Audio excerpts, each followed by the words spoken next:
പണ്ട് കാലത്ത് ബറാത്താകുമ്പോഴത്തേക്ക് പുരയിലുള്ള എല്ലാം വൃത്തിയാക്കി വീടും പരിസരവും 4 ഭാഗവും എല്ലാം ക്ലീനാക്കി ബറാത്താകുമ്പോഴത്തേക്കെല്ലാം സെറ്റായി നിൽക്കും. പിന്നെ ബറാത്ത് കഴിഞ്ഞ് റമദാനിലേക്ക് ഒരു 14 ദിവസമുള്ളത് ഫ്രീ ആയി റമദാനിനെ കാത്തു നിൽക്കുന്ന ആ ഒരു രീതിയാണ് ഞാൻ പണ്ട് തൊട്ടേ കാണുന്നത്.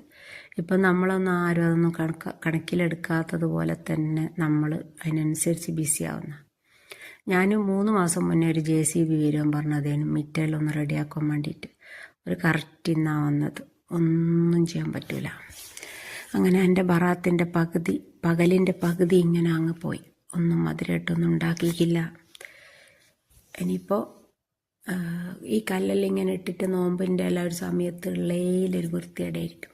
എന്തായാലും നനഞ്ഞല്ലോ, അപ്പോൾ കുളിച്ചിട്ട് തന്നെ കാര്യമെന്ന് വിചാരിക്കുന്നു.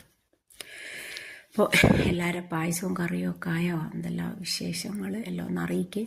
അപ്പോൾ ഇന്നത്തെ വീഡിയോ ഇത്രയൊക്കെ തന്നെയുള്ളൂ. വീഡിയോ ഇഷ്ടമായാൽ ലൈക്ക് ചെയ്യുക, ഷെയർ ചെയ്യുക, സബ്സ്ക്രൈബ് ചെയ്ത് സപ്പോർട്ട് ചെയ്യുക. ബറാത്തിൻ്റെ ഇന്ന് ഇനിയിപ്പോൾ എന്തുണ്ടാക്കുമെന്ന് ഇങ്ങനെ ആലോചിക്കുക. പെട്ടെന്ന് ഉണ്ടാക്കുന്ന എന്തെങ്കിലും ആവണ്ടേ. പിടിക്കറിയൊന്നും ഉണ്ടാക്കാൻ ടൈമില്ല. എന്തെങ്കിലും സേമിയ പായസമായിട്ട് ഉണ്ടാക്കണമെന്ന് വിചാരിക്കുന്നു. അപ്പോൾ ഒരിക്കൽ കൂടി എല്ലാവരോടും ടാറ്റാ ബൈ.